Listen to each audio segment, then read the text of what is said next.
Bienvenidos! Welcome to the Learn Spanish con Salsa podcast, the show for Spanish learners that love music, travel, and culture. Close your grammar textbooks, shut down the language apps, and open your ears to how Spanish is spoken in the real world. Let us show you how to go from beginner to bilingual. Here is your host, certified language coach, Tamara Mari. Hola y bienvenidos al episodio 59. Welcome to episode 59 of the Learn Spanish con Salsa podcast. In this episode of the podcast, I am interviewing Mari Salvestrini, and she is a polyglot who speaks several different languages. She is originally from Venezuela, and she currently lives in the Netherlands. She's a language coach, and she shares content on her YouTube channel every week about how to learn a language effectively, how to create the right habits, and also how to enjoy the process while you learn. We cover so many different things in this conversation, but because Mari is from Venezuela, I've asked her to share with us not only some tips about language learning, but also some characteristics of Venezuelan Spanish. So as you know, I really am interested in different cultures and dialects, and I like to expose you all on this podcast to conversations that will give you some more insight into Latino culture and not just the language itself. So we will be talking a little bit about Venezuela and some uniquely Venezuelan words that you will only hear in the country. I hope you enjoy this conversation with Mari. Let's get started. Thank you, Mari, for taking the time to join me on the Learn Spanish con Salsa podcast. Thank you for having me. Yeah, and I know we've been trying to get this together and coordinate for a little bit, so I really appreciate your time.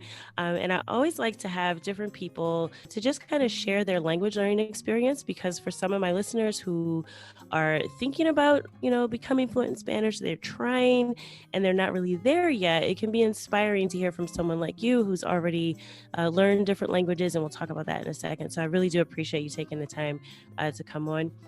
So if you could just kind of tell us a little bit about you and how you got started with language learning. Yeah, for sure. So my name is Mari. I am originally from Venezuela, but at the moment I'm living in the Netherlands. I started learning languages. Actually, it wasn't my choice. My mom sent me into a bilingual school, and that's how I started. I also have Italian family, so I was interested in many different cultures because I was exposed to it. And then as an adult, I decided to keep learning languages, and that's when I learned Dutch, Portuguese, and further Italian. Okay, so you have a family that's from Italy as well? Yes, my grandfather was from Italy, so we have some of the traditions on my father's side. Okay, and I heard you say that it wasn't your choice to go to the bilingual school, so it's something that your parents sort of enforced. And I know some of the friends I have that are in the U.S. and maybe they're trying to raise their children to be bilingual, that sometimes children can be resistant to the idea. They want to speak the community language. They don't want to be seen as odd or different. So did you struggle with that growing up? Were you open to the idea at the beginning, or was learning languages something that you sort of slowly had to grow to love over time? So when I started with English, I was only 2 years old, so I was not very conscious, but my mom always tells me that I didn't like it because I couldn't understand. But I was learning. So then when I was around 5 years old, my mom took me to Disneyland, to Walt Disney World in Florida. And I heard English being talked, and in order to talk to all the characters, like the Little Mermaid and everything, I had to speak English. So I think that's when I started realizing what a language was, and that's when I started being interested in languages, because I saw that it was useful. So I always tell parents, like, if you show your kid why they're learning the other language and you give them a valid reason, they will be motivated. Yeah, that was kind of genius on your mom's part to involve the Disney characters, right? So you'd be naturally motivated. It wasn't like she's trying to force you to learn grammar. She's just like, do you want to talk to the Little Mermaid or whatever? Yes. She speaks English. She also bought me a Backstreet Boys album, and I started learning the lyrics. So it was just hilarious, the whole experience. But it really helped me to understand why it was important to learn more languages. And so you mentioned the Backstreet Boys. So did music play a role in your language learning at all, or was it just sort of that one song that you were trying to learn, or did you continue to use music as you learned other languages as well? Oh, I've always been super interested in music. I've always been musical person, so it's always been a role. I cannot learn a language without music. That's the first thing I do when I start learning a language. I search for the music. If I don't like the music, it's way harder for me to learn.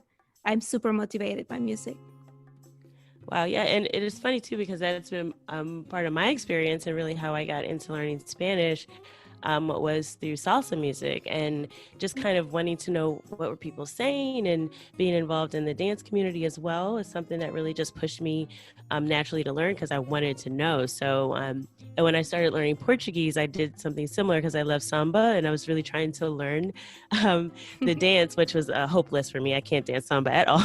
It's really difficult. It is. My hips do not do what they are supposed to do with samba, but I still love the music. And there's a song Magalena I really like. So when I went to Brazil, that was another thing that really kind of drove me as well, as like really getting into some music from Portuguese as well. So very cool. Yeah, I always like to ask that because I've had several people on the podcast and they all mention music in some way. And I feel like it's almost like the best kept secret of language learners, because is that something people talk about a lot? They take it for granted. Like, oh yeah, I listen to music because it's like breathing, but it really can help you when you're trying to learn a language, especially with some of the sounds and some of the subject matter that might be particular to that culture. Yes, and it has many aspects like the culture, but also the grammar, because musics are like poems, so they have like grammatical tenses that you will not normally hear when you're speaking and that you have to learn as well. So I think it's very interesting, music overall, to learn languages, and it's fun. That's the most important. It's so much fun. Do you have any other tips for someone? How many languages do you speak again? You mentioned Dutch, Italian, obviously you speak Spanish, English. Portuguese, and a little bit of German. German. Okay. So for someone who might be listening to you going, oh my God, I'm just trying to learn one language, right? Like I'm just trying to learn Spanish. What are some of the tips that you would give that you feel have worked for you, no matter what language that you've picked up? What are some of those principles that you've noticed that have been consistent throughout your acquiring different languages? So I figured that I'm only successful when I focus on the day-to-day and not the big end goal, because it's not, fluency is not like something that you can see or something that's tangible. It's not something that you know either when you have it. So I'd rather not focus on that, but just focus on enjoying every single time I'm exposed to the language, and just be consistent. So it's just a matter of like enjoying every day and being consistent every day. Yeah, and I think, finding what you can do consistently, I think is also important. Yes. Because people are always looking for that next hack or like the shortcut, or, well, what do you do? Tell me what you do, which is great. I mean, you want to learn from people who've done it before, but I think most of us, do better when we experiment on our own and we find out what works for us. And if it's something that you can do consistently, you'll make much more progress, even if it's not the perfect strategy. So yes, so it takes a lot of trial and error to figure out what it is that works for you. I tried it absolutely all, and my focus right now, and it's been for at least a year, is just focus on creating like language learning habits.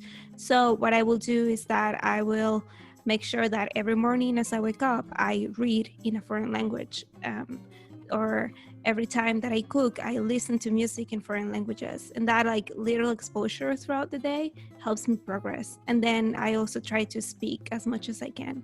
I speak on my own in my house. I will explain how I'm cooking. I will talk to myself out loud, and that somehow will help in confidence and in just like pronunciation as well.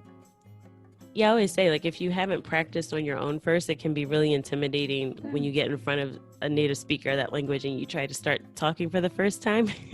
So practicing on your own, I think, is really helpful. And one thing I do, you're mentioning like habits, and I was thinking about something that I started to do with Spanish, which helped me in my vocabulary too, is like anytime I go to the store and I had to write a list, I would always do it in Spanish. So I would learn like what all my favorite foods were, were Yeah. called, because I would do things like that, which is, takes maybe 5 minutes, but like you said, it's like having those habits so that you have exposure to the language on a day-to-day basis. So yeah, exactly. Planning your day as well in your target language. It takes a little longer, but at the end you reinforce vocabulary that you will use because it's vocabulary about your life.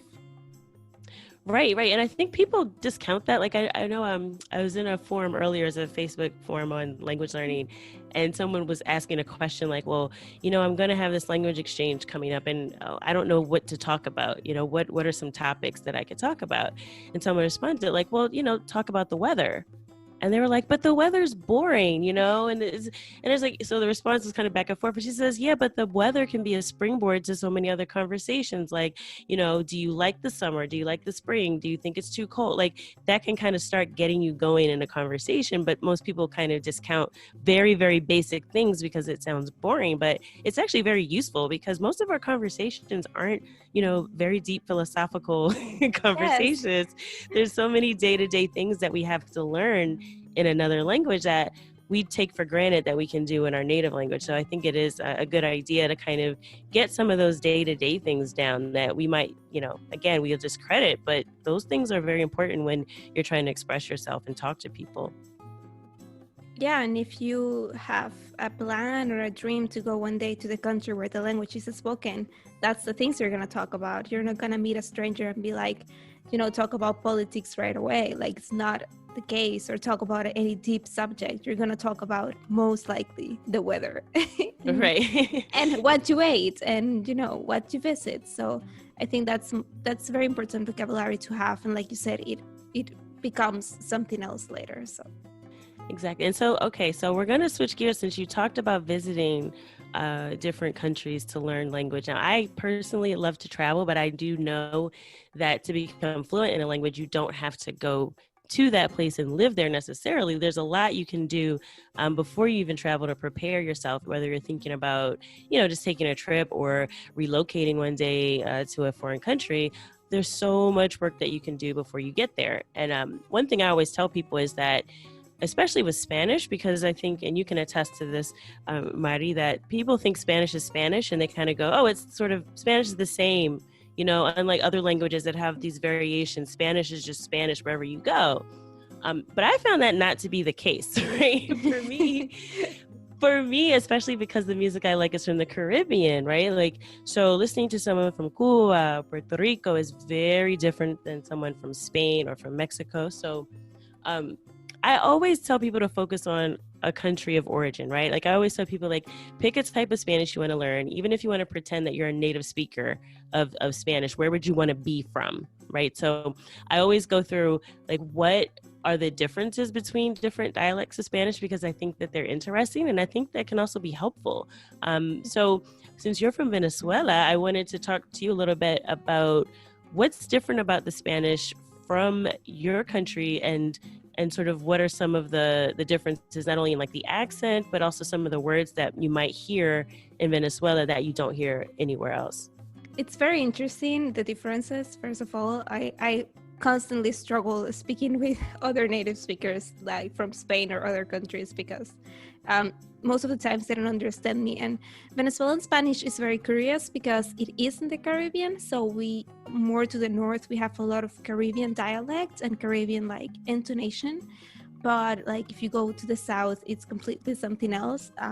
It's more like Colombian or more like even Portuguese. So and with the immigration, we had tremendous amounts of immigration from Europe and Arabic countries, and also the Caribbean. So we have like a mix of languages within our own. So it's very interesting, and I think it's actually very helpful to learn Venezuelan Spanish right now, because like there are so many Venezuelans living the country and they're moving everywhere. So it's more likely that you will find a Venezuelan in your city, if it's a big city at the moment, especially in the United States. If you go to Miami, it's like, I don't know, like 20% Venezuelans at the moment. So yeah, so one of the phrases that normally gets misunderstood is pedir la cola, which is like ask for a lift.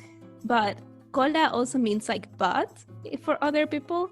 So every time we say something like me puedes dar la cola, like can you give me a lift, people are so confused, like what does that even mean? Like we don't know each other that well, what do you try to say, right? So I think it's very interesting to see something that for us is so innocent, for others can sound like really like weird or almost like dirty, and it's just like we just want to lift. So it's very funny when you realize those things. We have also some words that come from English, because we used to have a lot of like some immigration from the United States because of the petroleum. I don't know if that's the name. Yeah. And one of those, we will used to have like all of these like instruction manuals and all of that in English. So there is this one that I found very interesting that is echarle pichón, which is actually pichón comes from pushon, and it means like keep going forward or like moving forward. Like echarle pichón is like really work towards something bigger. And what else do we have here? Echar sin palo is one of it's like every man in Venezuela will say this. It means also like go for a drinks, but it literally means like throw a stick. So that's also very confusing for other Spanish speakers, because it's like they have no idea what that could mean. Yo, where does that come from? Like, what is the correlation of like throwing a stick? Because un palo was the name of the currency that they will give workers in Venezuela. Oh, okay. So okay. you'll throw one of the currency. That's like expending it. That's what a beer cost. So that's okay. Okay. Wow, it's interesting. Yeah.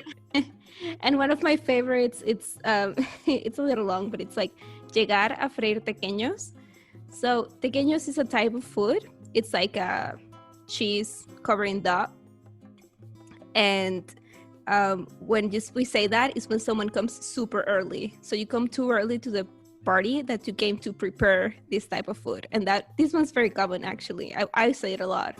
Like, oh, llegaste a freír tequeños. You came too early to the party. And as you know, Latinos, we're not normally or socially the most on-time people. So it will be very common for a foreigner to come early, and they will hear this phrase for sure. Yeah, that's funny, because I think I keep wondering like what culture is on time, because I feel like every culture I learn about, not just Spanish speaking culture, but Black culture in the US, or like when I've traveled, I've heard it from like my I have some coworkers also from India, and they have like this like similar kind of thing about Indian time, and then there's Black time, and there's this time, there's Latino time. I'm like, well, who are these people who are on time? Everybody has a thing about being late. It's kind of funny. I think it comes from where I am now, like the Netherlands, Germany, and Belgium. These people are on time. I always have to be like 2 hours. Like I always come super early because these people like are right at the minute. Oh, okay. So I think this. So was that culture shock for you when you were you moved? Yes, a little bit, because for work or for school, I'm normally early. Like we have that sense in Venezuela of like, if you go to work, you have to be on time. Like we're very responsible like that. But when it comes to social events, if like 7 means 9, it's like, right. It's not important. It's just like a hanging out. So I have to realize that here, when people say at 6, it means 6, and then they are planning to end at 7. So it's not like, oh, we'll see how it goes. So, any other expressions from Venezuela? Yeah, actually, I have one that I love to always explain to foreigners, and it's something that you say when someone's it's being like really annoying and going over the same topic over and over again, and it's vas a seguir, Abigail. And it comes from a telenovela that was on for so long, like years. And that's not normal for telenovelas. So it was like, oh my gosh, vas a seguir, Abigail? Like, are you gonna keep going with this, Abigail? That's the name of this. So it's very funny, and it's something that, for example, my grandma will always say to me. So I think it's hilarious. Well, I have a personal one for me because I always like to know this word wherever I go because it's my favorite fruit. So, how would you say passion fruit in Venezuela? Oh, it's actually parchita. Parchita. Okay. Yeah, so it's like parcha, but smaller. Parchita. I Yes. have to keep track of this. I have a running list of places to go and how to order passion fruit. Yeah, another word that changes a lot is a straw. Oh, yes. Straw is very different. Someone just asked me that the other day, and I could only think of how it was called in Puerto Rico because that's where I learned it. I know some places call them like pajilla. Mexico is popote. For us is pitillo. Pitillo. Okay. Yes, but pitillo means drugs in other countries, so you shouldn't use it. Oh, wow. Yeah. So I figured it out the wrong way. So that's why I learned straw is a one that changes a lot. Also, popcorn changes a lot. Okay, yeah, in Puerto Rico, it's like sorbeto, so it sounds like really not at all like any of those other ones. Yeah, yeah, sounds very different. That's interesting. Yeah, like it's definitely, and that's why I always say like you've got to be really intentional, with language, like Yes. because you can end up in a lot of situations like unintentionally where you're saying something and you're like, but I know this is right, but when you're a learner, you might not be aware because you just ask someone from Venezuela how to call it and they don't know because maybe they've only lived in Venezuela, right? So then you go somewhere else and you use the word and you're like, oh. So you mentioned you found out the hard way. That's not the word for straw other places. How did you find out? I know there's a story behind that. Yes. I was in Mexico with my family and my mom was with us and we were kids. We were like 10 or 11. It was with my cousins and my brother. And she asked to the person at the restaurant if he could give us pitillos, a straw. And the guy was confused because it's this woman, like lovely, chubby, cute woman with like 5 kids. And she's like, yeah, it's for the kids. And the man was very, very confused. And he told my mom and us, like, we do not do this in here. Kids are not allowed to have those. Oh, and my mom God. was more confused now because she's like, what are you talking about? So somehow we figured it out, and then my mom was so embarrassed we never went back in there, and it was the closest restaurant to the hotel too, so it was like a pity. But oh my gosh, that's so funny. Yeah, and that's the thing, I think that you don't realize it until you have those moments, but then you never forget it, right? You never forget. Yeah. exactly And I can imagine that as a Spanish learner it's very confusing, so I actually agree in that what you said, just stick with the country and just try to go with it. And speaking of Venezuela, so I'm curious because we haven't talked about this in a while. I know when we talked a while ago, we met, there was a lot in the news about Venezuela, right? There's all the political upheaval and the president and all of this. So can you give us like a quick update? Like, how are things now? Because I know you still have family there. So what's the situation in Venezuela? Because it's not really been in the news lately. Yeah, so the situation is more or less the same. It's very difficult to live. It's very expensive right now. For example, everything is, a lot of people use the dollar. If you're in a good position, you can use the dollar, which is actually not legal, but everyone uses it. So for example, like a can of Coke will cost you maybe $5, which is a lot. Like, wow. It's more than in the countries where the dollar is used, or it's more than the euro even. So it's very expensive to get by with some things. Other things are still cheap, and some other things you can still find. But it's just overall hard. Plus, it's not safe. It's not really a safe place to be. So you cannot really go out with your phone in your hand. You have to always be overly aware. And like my family always tells me, like, they don't go out at night anymore. So if it's after 6 p.m. when it's dark, people don't go out as much. So it's a very difficult. For me, it's kind of normal because I grew up with it and I saw it gradually go down. Yeah. So it's kind of normal. And I also try to not read so much about the news because it's really hard when it's your own country. So like if I hear about Iran and other countries, for me it's like it's terrible, but I don't feel it the way I feel it with my country. So it's very difficult. I think it's very difficult to be there, but it's also very difficult to leave. So there's not like a right answer of what to do over there. It is really difficult to sort of, keep up with the news and really what's going on. But I think it's, unfortunately, it's another one of those cultural things that people don't realize, that a lot of Latin America, the way that unfortunately sometimes the way politics happen is just not the same as it is in the US. Yeah. And right now everyone's, there's very politically divided time in the US as well, and we have all of our sort of debates about it, but it's not the same, right? It's not the same. No, it's not the same, because it even if in the US it's not politically ideally right now, everything still functions, and everything you still, well, in most places I believe, I haven't lived in the US, but I believe that you can still have like a lot of opportunity and a lot of like a lot of opportunity and a lot of like growth. Yeah, the lights don't go out here because people don't like the president, right? Exactly. That's the thing people don't realize. Is that still an issue? Is there still like issue with the power and everything in Venezuela? It's always been an issue ever since I can remember. Ever since I can remember, it's been this government. So for me, it's ever since I can remember. And yeah, it's always the power, the water, and the internet too. They fail sometimes.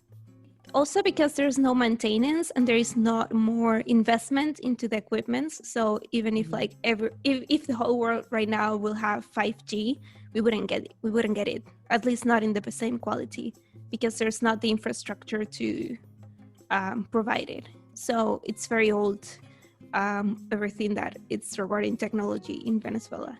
Yeah, it's also, I know when I went visit Dominican Republic, it's also a thing where, the lights would just go out and people, it's just normal. And I made a mistake. I remember this, one of my embarrassing stories. So I was asking, ¿por qué se fue la luz? Right? Like, what, because I knew that the lights went out there. So I was really just trying to make conversation. So when I asked why the lights went out, they thought I was saying they didn't pay their bill, like the light bill. Oh. Say like, no, we paid. It just happened. I'm like, oh no, I wasn't trying to be insulting. I was trying to like, because I knew about it, I was trying to like, oh yeah, I can make conversation because I know this. And they took it as like me trying to say they didn't pay the light bill. And I was like, oh, that didn't go well.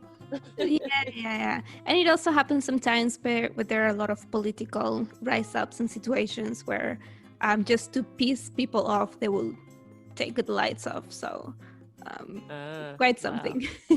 It's a loaded question to ask also. It's like, oh, where do I start, honey? It's a lot. Right. Yeah, so don't ask that question if you're ready. No, it's too complicated. I learned the hard way, that one, right? It's like, okay, se fue la luz. But at least you know what it means. It's, se fue la luz. The lights went out.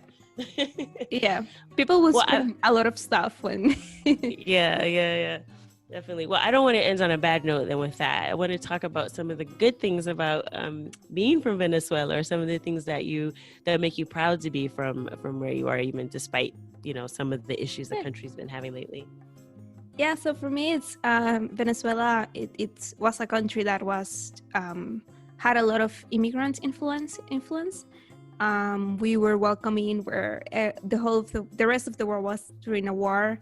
It was like the paradise to go, where it was endless summer, and I'm very proud of that, because it says a lot about my ancestors, and it says a lot about how little trouble we had with different races and different perspectives and different cultures. So I think that's amazing. And also Venezuelans are very have like an entrepreneur soul. So you will find in places where there are a lot of Venezuelans, like Madrid or Miami, you'll find a lot of stores that are owned by young Venezuelans, because for us it's like the normal thing to do, to be an entrepreneur and to really go further than we can. Very cool. And is there, so you mentioned the Caribbean part, and it's funny because I usually don't think of Venezuela when I think of the Caribbean, but there are some islands, right, in the northern part of the country? Yes, there are all the northern coast, and we have, I think it's over 20 islands that are in the Caribbean. They're small, and there are a few bigger islands like Isla Tortuga, Margarita. So I, for example, will spend all of my Christmas in an island, and my family, I have family that is from the Caribbean side. It's very cool, I think, because they have like a little bit more, I don't know how to call it, like sazon, like a little bit more, more flavor. Yes. It's actually if you step in some places like in Aruba, you can see Venezuela. It's very close. So maybe for those of you out there who are thinking, oh, I don't want to go to Venezuela because of all the trouble there now, maybe, the Caribbean coast and checking out some of the islands there that are near Aruba would be a good way to experience the country without some of the, security concerns. Yeah, exactly. Well, Mari, thank you so much for taking time out of your day to join me and to talk to us on the podcast.